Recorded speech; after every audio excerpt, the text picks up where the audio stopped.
The alarm buzzed at 0400 hours, but Sarah had been awake for the past hour, running through the mission details in her mind. Today's operation would determine whether months of intelligence gathering and planning would pay off. More importantly, for Sarah, it would be the ultimate test of how far she'd come since her failure at sniper school.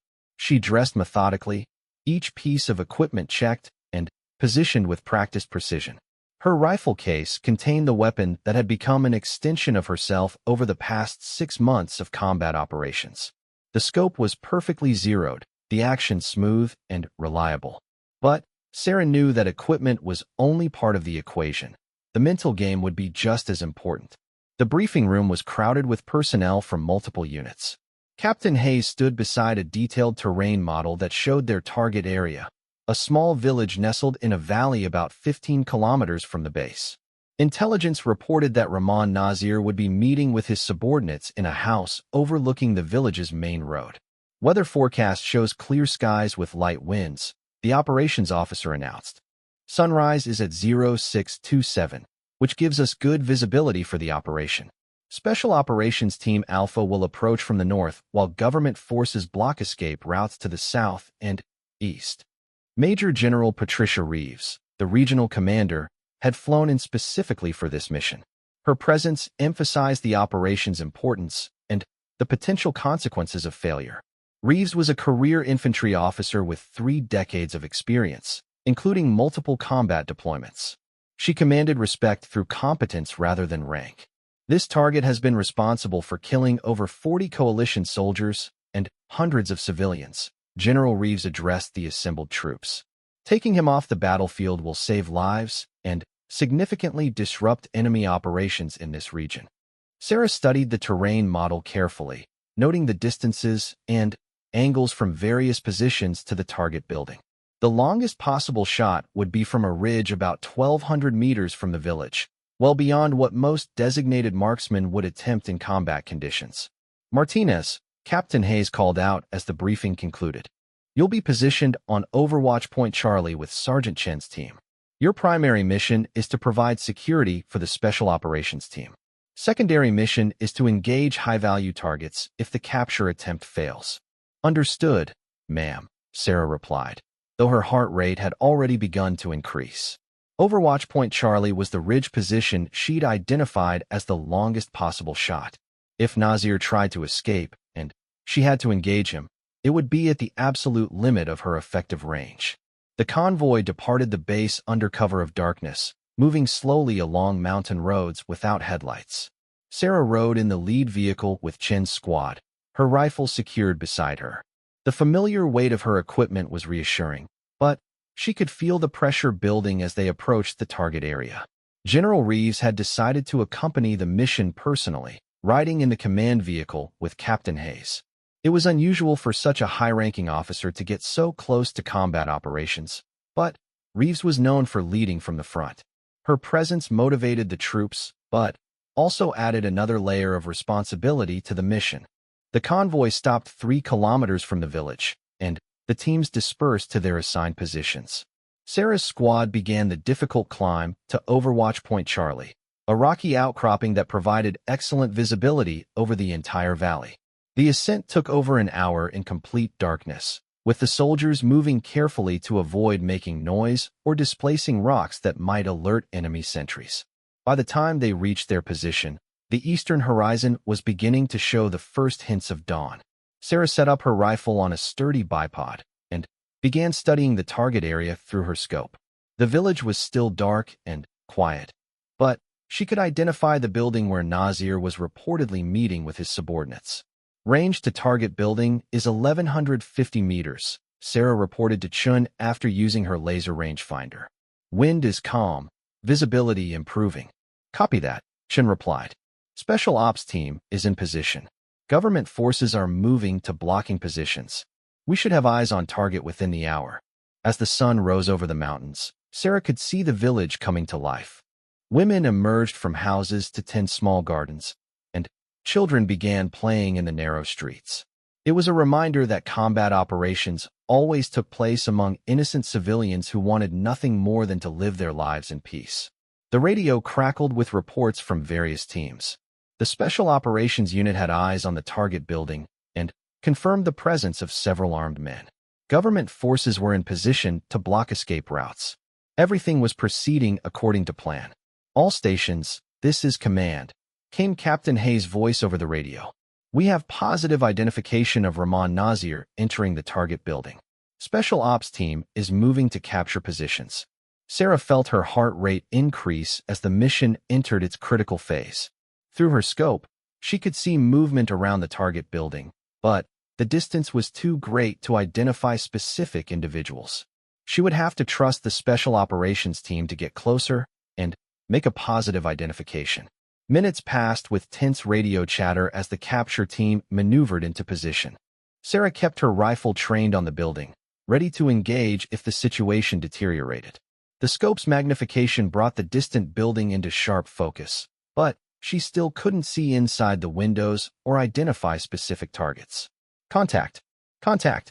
Came an urgent voice over the radio. We're taking fire from the target building. Nazir is attempting to escape through the rear exit. Sarah swiveled her rifle toward the back of the building, searching for targets through the scope.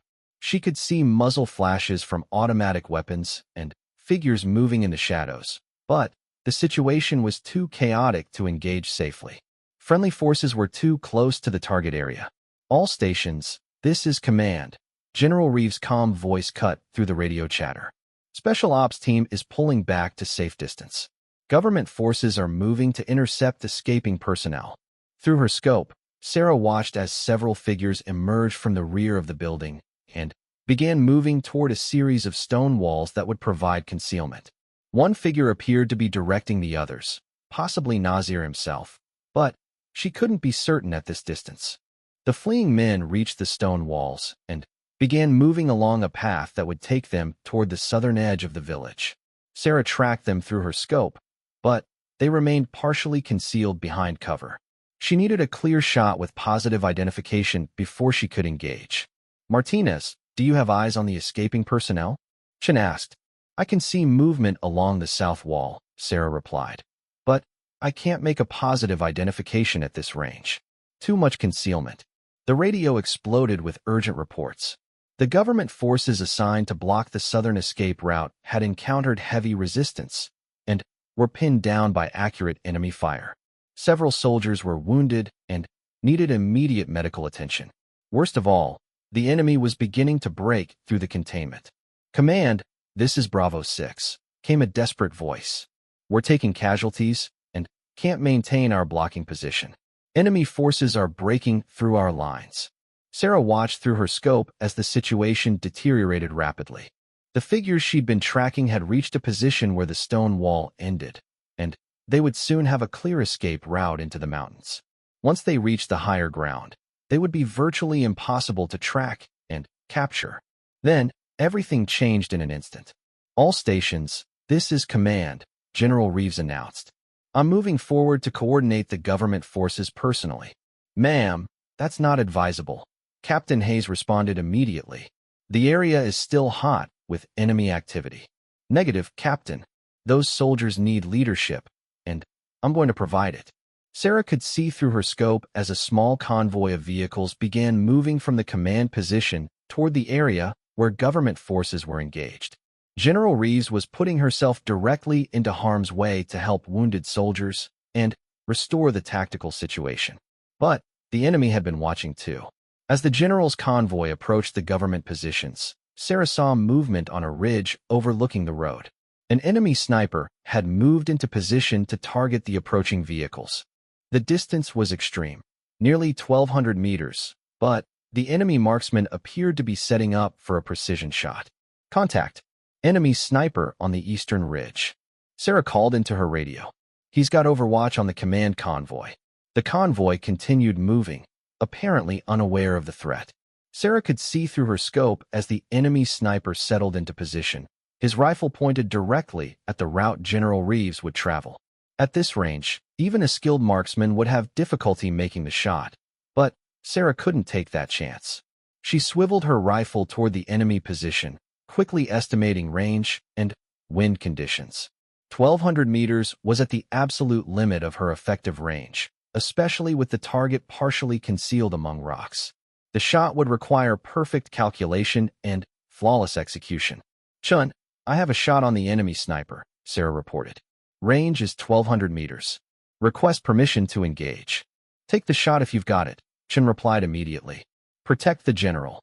Sarah controlled her breathing and settled the crosshairs on the enemy sniper's position. She could see part of his rifle and a small portion of his upper body, but most of him was concealed behind rocks. The target area was perhaps 8 inches wide, an incredibly difficult shot even under ideal conditions. For a moment, the old doubts tried to creep into her mind. This was the longest combat shot she'd ever attempted, under enormous pressure with lives hanging in the balance. If she missed, General Reeves could be killed by the enemy sniper. The entire mission could fail because of her inability to make a crucial shot. But Sarah had learned to recognize these thoughts for what they were: fear and doubt that could paralyze her at the worst possible moment. She pushed them aside and focused on the fundamentals that had been drilled into her through months of training and combat experience. Range, 1,200 meters. Wind, negligible crosswind from the right. Target, partially concealed, stationary. Breathing controlled, sight picture perfect, trigger pressure steady and consistent. The rifle cracked, and Sarah immediately knew the shot was good. Through her scope, she saw the enemy sniper jerk backward and collapse behind the rocks.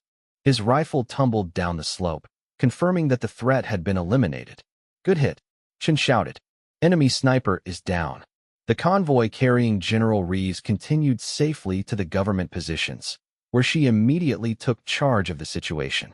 Her presence and leadership helped rally the wounded soldiers and coordinate an effective response to the enemy breakthrough attempt. But Sarah's mission wasn't finished. As she continued to scan the area through her scope, she spotted the group of fleeing insurgents who had escaped from the original target building. They had reached the edge of the village and were preparing to disappear into the mountains where capture would be virtually impossible. One figure stood apart from the others, gesturing and apparently giving orders. Based on his position and behavior, Sarah believed this might be Rahman Nazir himself. But the range was even greater than her shot at the sniper, nearly 1,300 meters, and the target was moving. "Chun, I think I have eyes on Nazir," Sarah reported. "He's at the far edge of the village, preparing to escape into the mountains. Can you make the shot?" Sarah studied the target through her scope. The man was partially exposed but moving irregularly, making calculations difficult. The range was beyond what anyone would consider a reasonable combat engagement distance. But if she didn't take the shot now, one of the most dangerous insurgent leaders in the region would escape to fight another day. "It's a difficult shot," Sarah admitted. "Extreme range, and the target is mobile." "Your call, Martinez. You know your capabilities better than anyone." This was the moment Sarah had been preparing for since her failure at sniper school. All the training, all the mental preparation, all the combat experience had led to this single shot. She could play it safe and let Nazir escape, or she could push her skills to the absolute limit and try to end his threat permanently. Sarah made her decision. She tracked the target through her scope, leading him slightly to account for his movement. The calculations ran through her mind automatically. Extreme range, minimal wind, moving target requiring precise lead. Everything had to be perfect. She controlled her breathing and found the natural pause where her body was most stable. The crosshairs settled on a point just ahead of the target's movement. Her finger applied steady pressure to the trigger, and the rifle fired. The bullet's flight time at that range was nearly 2 seconds, an eternity in combat shooting. Sarah watched through her scope as the target continued moving for what seemed like forever. Then, just as he reached the edge of the village, he stumbled and fell. "Target down," Sarah called into the radio. "Possible hit on high-value target." Within minutes, ground forces reached the position and confirmed that Rahman Nazir had been killed by a precision shot to the chest. The most wanted insurgent leader in the region was dead, and his network would be severely disrupted without his leadership and coordination. As the various teams began consolidating and preparing to return to base, Sarah sat quietly beside her rifle, processing what had just happened. She had made 2 crucial shots at extreme range under maximum pressure. The scared soldier who had failed sniper school was truly gone, replaced by a combat-tested marksman who could deliver when everything was on the line. Chen approached with a satisfied expression. Hell of a day's work, Martinez. That shot on the sniper probably saved the general's life. And taking out Nazir is going to make this whole region safer. Just doing my job, Sergeant, Sarah replied. But she couldn't hide the satisfaction in her voice. Later that evening, General Reeves visited Sarah personally to thank her for the shots that had protected the convoy and eliminated a high-value target. The general's recognition meant more to Sarah than any medal or commendation could have. I understand you had some setbacks early in your career, Reeves said privately. But what you did today proves that failure is just a temporary condition if you have the determination to overcome it. 3 months later, Sarah received orders to report to a new assignment.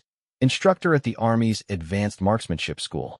Her combat experience and demonstrated ability under pressure made her an ideal candidate to train the next generation of military marksmen. On her last day at Forward Operating Base Sentinel, Sarah walked to the firing range where she'd spent countless hours perfecting her skills. The mountains that had once seemed so threatening now looked peaceful in the afternoon light. She had faced her greatest fears in these valleys and emerged stronger than she'd ever imagined possible. As she prepared to leave, Sarah reflected on the journey that had brought her from the humiliation of failing sniper school to making combat shots that saved lives and eliminated threats. The failure that had once seemed like the end of her dreams had actually been the beginning of something greater. She whispered a quiet thank you to the mountains that had tested her and the comrades who had supported her journey. The woman boarding the transport helicopter was not the same person who had arrived months earlier. She had proven to herself and others that true strength comes not from never falling down, but from getting back up every time and continuing to fight. Sarah Martinez had found her redemption one shot at a time, and now she was ready to help others find theirs. The failed sniper school candidate had become the instructor who would teach future generations that failure is never final if you have the courage to keep trying. As the helicopter lifted off and carried her toward her new assignment, Sarah looked back one last time at the mountains where she had discovered her true strength. The scared young soldier was gone forever, replaced by a warrior who understood that the most important victories are won not on the battlefield, but in the battle against your own doubts and limitations. The shot that saved General Reeves and the shot that killed Rahman Nazir would be remembered in military records and unit histories. But for Sarah, the most important shot was the one that proved to herself that she belonged among the Army's elite marksmen. That was the shot that changed everything. The helicopter touched down in a cloud of dust and diesel fumes, its rotors still spinning as Sarah and her teammates grabbed their gear and ran for cover. Forward Operating Base Sentinel looked like every military outpost she'd seen in movies. Concrete barriers, razor wire, and tired soldiers moving with the casual alertness of people who'd learned to live with constant danger. Sarah's new unit, Alpha Company, was stationed at this remote base in the mountainous border region where 3 hostile territories met. Their mission was to provide security for supply convoys and support local forces in their fight against insurgent groups that controlled key mountain passes. It was dangerous work that required soldiers who could think quickly and shoot accurately under pressure. Captain Jennifer Hayes, Alpha Company's commanding officer, met Sarah's replacement team at the landing zone. Hayes was a compact woman in her early 30s with the kind of steady presence that inspired immediate confidence. She'd been in command for 8 months and had earned her soldiers' respect through competent leadership and genuine concern for their welfare. "Welcome to paradise," Hayes said with dry humor as she led them toward the briefing room. "Hope you brought sunscreen and a sense of humor, because you'll need both out here." The briefing covered the basics of their operational area. The base sat in a valley surrounded by mountains that provided excellent cover for enemy snipers and rocket teams. Convoys traveling the main supply route were regularly attacked, and several American soldiers had been killed or wounded in recent months. The local government forces were brave, but poorly equipped and trained. Your job is to provide precision fire support during convoy operations and base defense, Hayes explained. We also conduct reconnaissance patrols to identify enemy positions and gather intelligence. It's not glamorous work, but it's essential for keeping our people alive. Sarah listened intently, trying to get a feel for the tactical situation. The terrain favored defenders, which meant that American forces had to be smarter and more precise in their operations. There was no room for the kind of overwhelming firepower that had characterized earlier conflicts. After the briefing, Sarah was assigned to 1st Squad Understaff Sergeant Mike Chun, a veteran of multiple deployments who had a reputation for bringing his people home alive. Chun was a methodical leader who believed in thorough preparation and disciplined execution. "I've read your file," Chun said as he showed Sarah to her assigned sleeping area. "Good scores on the range, solid performance reviews. But I notice you didn't complete sniper school." "No, Sergeant. I didn't make it through the program," Sarah replied, meeting his eyes directly. She'd decided months ago that honesty about her failure was better than trying to hide it. "Happens to a lot of good soldiers," Chin said matter-of-factly. "The question is whether you learned anything from it. We'll find out soon enough." Sarah's first week at the base was spent learning the routine and getting familiar with the local area. The mountains that surrounded them were beautiful but treacherous, with countless hiding places for enemy fighters. Supply convoys had to travel narrow roads that wound through valleys and overexposed ridges where a single sniper could cause enormous damage. The soldiers at the base had developed a gallows humor about their situation. They joked about the accuracy of enemy mortars and took bets on which supply convoy would be the next target. But underneath the humor was a recognition that they were all walking a thin line between life and death. Sarah's first combat operation came during her second week. Alpha Company was tasked with providing security for a convoy delivering medical supplies to a government outpost deeper in the mountains. Intelligence reports suggested that enemy forces were planning an attack somewhere along the route. The convoy consisted of 6 armored vehicles carrying supplies and medical personnel, escorted by 2 squads of American soldiers and a platoon of local government troops. Sarah was assigned as the designated marksman for Chen's squad, responsible for providing precision fire if the convoy was attacked. As they loaded into their vehicles before dawn, Sarah felt the familiar mixture of nervousness and excitement that preceded dangerous missions. Her rifle was clean and zeroed, her equipment properly secured. But, more importantly, her mind was clear and focused. The mental training she'd done with Captain Morrison had given her tools for managing pre-mission anxiety. The convoy moved out just as the sun was rising over the eastern peaks. The first few miles passed without incident as they traveled through relatively secure areas near the base. But, as they climbed into the mountains, the tension increased noticeably. Radio chatter became more professional and clipped. Soldiers checked their weapons and scanned the surrounding ridges for signs of trouble. Sarah rode in the third vehicle, positioned where she could quickly deploy if needed. Through her window, she studied the terrain, identifying likely hiding places and escape routes. The mountains were gorgeous in the morning light, but she saw them through the eyes of a soldier, potential threats and tactical opportunities. The attack came at the worst possible place, a narrow valley where the road curved around a steep cliff face. The convoy was strung out and vulnerable when the first rocket-propelled grenade exploded against the lead vehicle. Within seconds, automatic weapons fire erupted from positions on both sides of the road. "Contact left. Contact right," shouted the squad leaders over the radio. "Convoy halt. And take defensive positions." Sarah's vehicle stopped behind a large boulder that provided some cover from the enemy fire. She grabbed her rifle and followed Chun as he led their squad toward a position where they could return fire effectively. The sound of bullets striking rock and metal filled the air, punctuated by the distinctive crack of incoming sniper fire. "Martinez, get up on that ridge and see if you can spot their sniper," Chun shouted over the noise of combat. "He's somewhere on the north side, about 800 meters out." Sarah felt her heart rate spike, but her training kicked in automatically.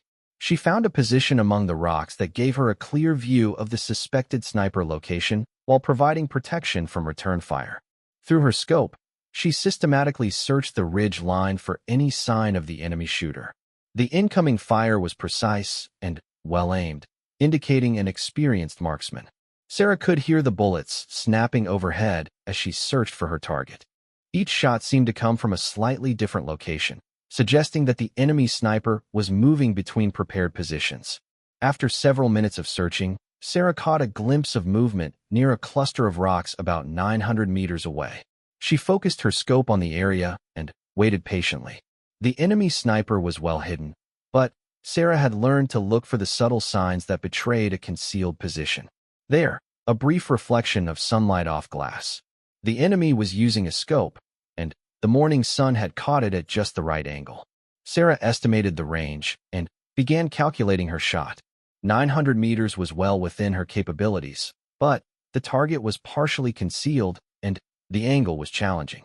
She controlled her breathing and settled the crosshairs on the suspected position. But just as she was about to fire, doubt crept into her mind. What if she was wrong about the location? What if she missed and revealed her own position to the enemy? The memories of her failure at sniper school suddenly seemed very present and immediate. Sarah hesitated for crucial seconds, her finger frozen on the trigger. By the time she forced herself to shoot, the enemy sniper had moved again. Her bullet struck rocks several inches from where she'd aimed. "Damn it," she muttered, working the bolt to chamber a fresh round. The enemy fire continued, and she could see that one of the local soldiers had been hit and was calling for help. Chen appeared beside her, breathing hard from his sprint across the rocky ground. "Did you get him?" "Missed," Sarah admitted, scanning the ridge line for another opportunity. "He's moving between positions. I think he's about 900 meters out, but I can't get a clear shot. Keep trying. He's got us pinned down, and we need to move wounded."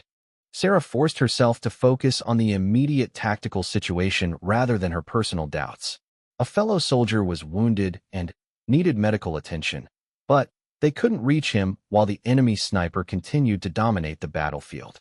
This wasn't about her personal redemption. It was about saving lives. She shifted to a new position that gave her a better angle on the suspected sniper hide. Through her scope, she could see muzzle flashes from enemy automatic weapons, but the sniper remained elusive. He was clearly experienced and disciplined, taking only occasional shots and changing positions frequently. The firefight continued for over an hour, with neither side able to gain a decisive advantage. American firepower was superior, but the enemy held excellent defensive positions and knew the terrain intimately. Several soldiers on both sides had been wounded, but medical evacuation was impossible while the enemy sniper controlled the high ground. Sarah's opportunity came when the enemy made a tactical error. Attempting to get a better angle on the American positions, the sniper moved to a location that was slightly more exposed. Sarah spotted him during the movement, just a brief glimpse of camouflaged clothing against the rocks. This time, she didn't hesitate. Her calculations were automatic and precise. Range, 870 meters. Wind, slight crosswind from the left. Target, partially concealed but stationary. Sarah controlled her breathing and squeezed the trigger with steady pressure. The rifle cracked, and Sarah immediately knew the shot was good. Through her scope, she saw the enemy sniper slump forward, his rifle clattering down the rocks. The precise incoming fire that had pinned down the convoy immediately stopped. "Good shot," Chen called out. "Enemy sniper is down." With the sniper threat eliminated, the convoy was able to reorganize and treat the wounded. Local forces maneuvered to flank the remaining enemy positions, forcing them to withdraw deeper into the mountains. Within 30 minutes, the firefight was over and the convoy was ready to continue its mission. As they loaded back into their vehicles, Chen approached Sarah with a satisfied expression. "Nice work out there. That was a hell of a shot under pressure." "Thank you, Sergeant," Sarah replied, trying to keep the relief out of her voice. She'd made the shot when it mattered, but she was acutely aware of her earlier hesitation. In combat, hesitation could get people killed. The rest of the convoy mission passed without incident, but Sarah spent the time reflecting on her performance. She'd successfully eliminated an enemy threat and helped save lives, but she'd also experienced moments of doubt that could have been catastrophic. The mental aspects of combat shooting were proving to be just as challenging as the technical requirements. Over the following weeks, Sarah participated in several more combat operations. Each mission taught her something new about fighting in mountainous terrain against an elusive enemy. She began to understand the rhythm of guerrilla warfare, long periods of tension punctuated by brief, intense firefights. Her shooting improved with each engagement. More importantly, her confidence grew as she proved to herself that she could perform under combat conditions. The failure at sniper school began to feel like ancient history as she focused on the immediate challenges of keeping her teammates alive. But Sarah's most important test was still ahead of her. Military intelligence had identified a high-value target operating in their area of operations, an insurgent leader who was coordinating attacks against American and government forces throughout the region. The mission to eliminate this target would require all of Sarah's skills and more courage than she'd ever needed before. The intelligence brief came during a routine morning meeting. Captain Hayes stood before a map covered in red pins marking recent enemy activity. Each pin represented an attack, an ambush, or a bombing that had cost lives and disrupted operations. "We've identified the man responsible for coordinating these attacks," Hayes announced. "His name is Rahman Nazir, and he's been operating in this region for over 2 years. Intelligence indicates he's planning a major operation against our supply lines." The photos showed a bearded man in his 40s with intelligent eyes and the weathered face of someone who'd spent years fighting in the mountains. Intelligence reports described him as a former military officer who'd turned to insurgency after the government forces had killed his family in a bombing raid.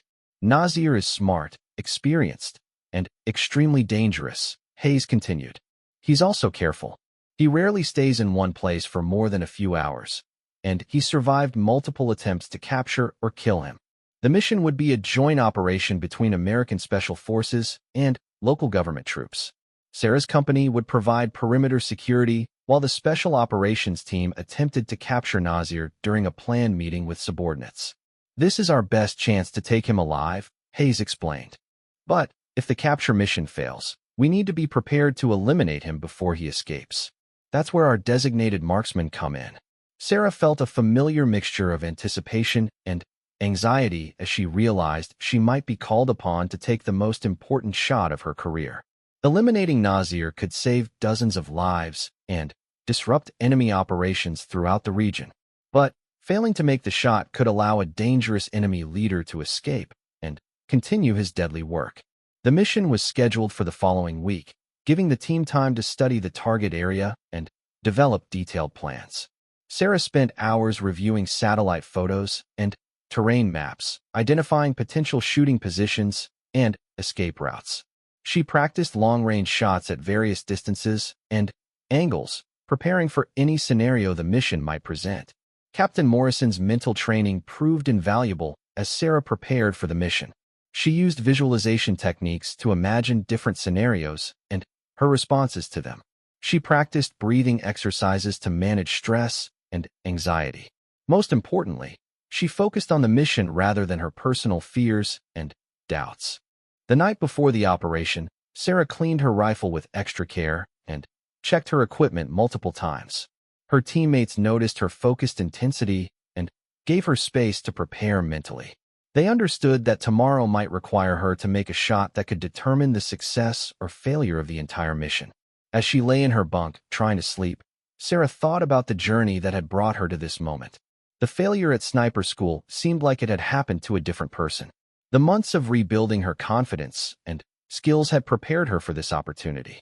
Tomorrow, she would face the ultimate test of everything she'd learned about shooting, leadership, and herself. She whispered a quiet prayer for steady hands and clear thinking. The scared young soldier who had missed her targets at Fort Benning was gone, replaced by a combat-tested warrior who understood both the cost of failure and the satisfaction of success. Whatever happened tomorrow, she was ready to face it with courage and skill. The mission that would define Sarah's military career was less than 12 hours away. In the darkness of the forward operating base, she prepared herself for the challenge that would prove once and for all whether she belonged among the Army's elite marksmen.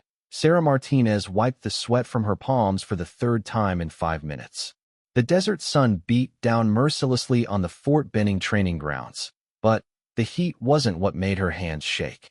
In front of her lay the rifle that would determine whether she stayed in the Army's most elite sniper program or packed her bags in shame.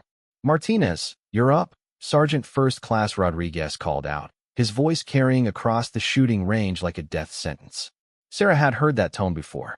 It was the same voice her high school basketball coach used when he was about to bench her. The same tone her father used when he was disappointed. Again, she approached the firing line with measured steps, trying to project confidence she didn't feel. Around her, the other candidates watched with barely concealed anticipation. Some wanted her to succeed. The few women in the program stuck together when they could. But most were waiting for her to fail. They'd been waiting for weeks now. The target sat 800 yards away, a small silhouette that looked impossibly distant through the desert haze. Sarah had made this shot dozens of times in training. She'd made longer shots. But something about the formal evaluation made everything different. The rifle felt heavier. The wind seemed more unpredictable. Even her breathing, usually steady and controlled, came in short, nervous bursts. "You've got this," whispered Corporal Jenkins, one of the few friendly faces in the program. "Just like we practiced." Sarah nodded and settled into position. The familiar weight of the rifle against her shoulder should have been comforting, but today it felt foreign. She peered through the scope, adjusting for wind and distance. The calculations ran through her mind automatically: wind speed, bullet drop, atmospheric pressure. All the technical knowledge was there, burned into her memory through countless hours of study. But knowledge and execution were two different things. She controlled her breathing, finding the natural pause between exhale and inhale where the shot should break. Her finger found the trigger, applying steady pressure. The crosshairs settled on the target's center mass.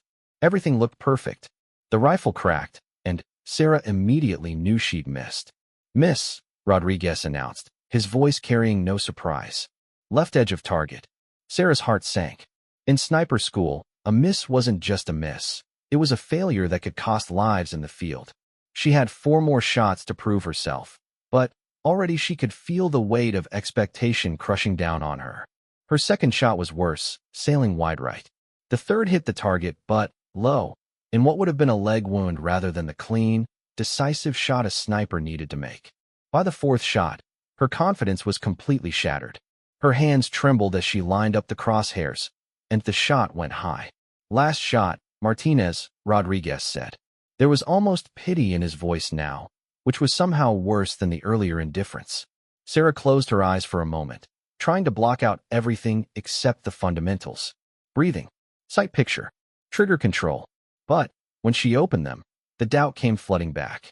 The target seemed to mock her from its distant position, and she could feel the eyes of every instructor and candidate boring into her back. The final shot was her worst yet, missing the target completely. "Pack your gear, Martinez," Rodriguez said quietly. "Report to the company commander at 1,400 hours." The walk back to the equipment shed felt like a death march. Sarah's face burned with shame as she cleaned and stored the rifle that had betrayed her. Around her, the successful candidates continued their training, their shots ringing out across the range like accusations. Corporal Jenkins caught up with her as she headed back to the barracks. "Hey, it happens to everyone," he said, though they both knew that wasn't true. "You can always try again next cycle." Sarah shook her head. "My commander only approved me for 1 shot at this program. He made that pretty clear." She shouldered her pack, heavy with the weight of failure. "Besides, maybe everyone was right. Maybe I don't belong here."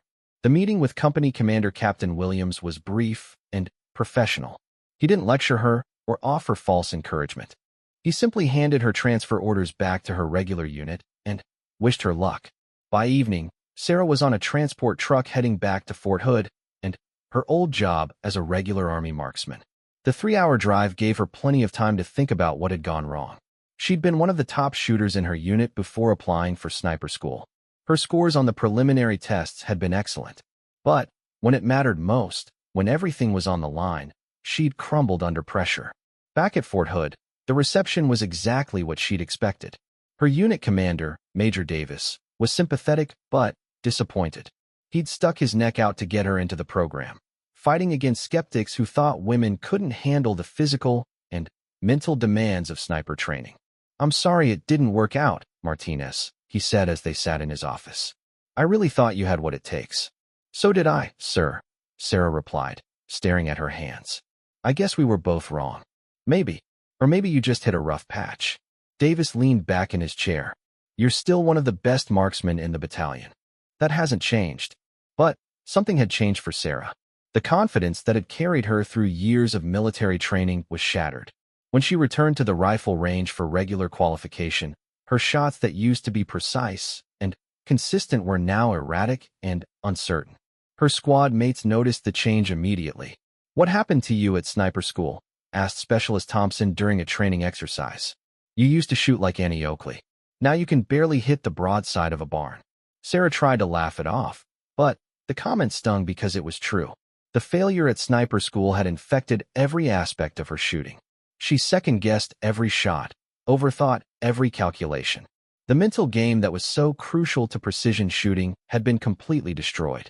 Weeks passed, and Sarah fell into a routine of mediocrity. She did her job competently, but without the passion and excellence that had once defined her service. During weapons training, she volunteered for support roles rather than primary shooting positions. She avoided the advanced marksmanship courses she'd once eagerly signed up for. Her friends and family back home noticed the change too. During phone calls, Sarah's mother commented on how different she sounded. "You don't sound like yourself, Mija," her mother said in Spanish during one of their weekly conversations. "You sound defeated." "I'm fine, Mom," Sarah lied. "Just busy with work." But she wasn't fine. The failure had become a defining moment that colored everything else in her life. She'd built her identity around being exceptional, around pushing boundaries, and proving that she could compete with anyone. When that identity crumbled, she wasn't sure what was left. The breaking point came during a routine training exercise 3 months after her return from sniper school. Sarah's team was practicing long-range reconnaissance when they encountered a simulated enemy position. As the designated marksman, Sarah was supposed to provide overwatch while the rest of the team maneuvered. Through her scope, she spotted the opposing force setting up an ambush that would devastate her teammates. She had a clear shot at the enemy leader, a training target about 600 yards away. It was well within her capabilities, or at least it should have been. Sarah settled into position, ran through her calculations, and lined up the shot. But as her finger touched the trigger, doubt flooded her mind. What if she missed? What if she let her team down again? The hesitation lasted only seconds, but it was enough. By the time she fired, the enemy had repositioned, and her shot went wide. In the resulting chaos, half her team was eliminated in the simulated firefight. "What the hell was that, Martinez?" shouted Staff Sergeant Garcia during the after-action review.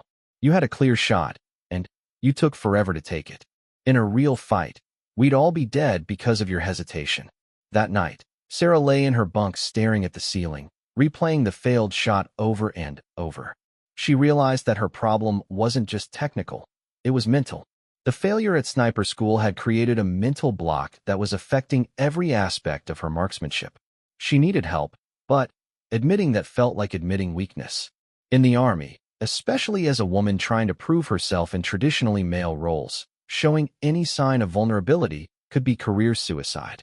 But continuing on her current path wasn't working either. The next morning, Sarah made a decision that would change everything. She walked into the office of the base chaplain, Captain Morrison, a retired infantry officer who had a reputation for helping soldiers work through difficult personal issues. "I need help," she said simply. "I'm failing at something I used to be good at, and I don't know how to get it back."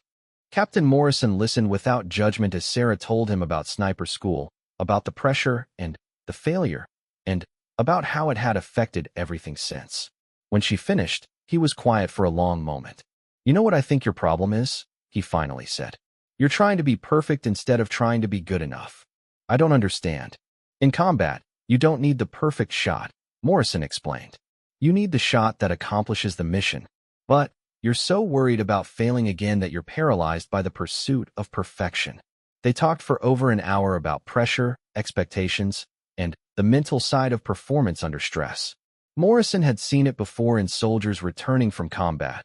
The mental scars were often deeper and longer-lasting than physical wounds. "I want you to try something," Morrison said as their session ended. "Start shooting again, but not for scores or qualifications.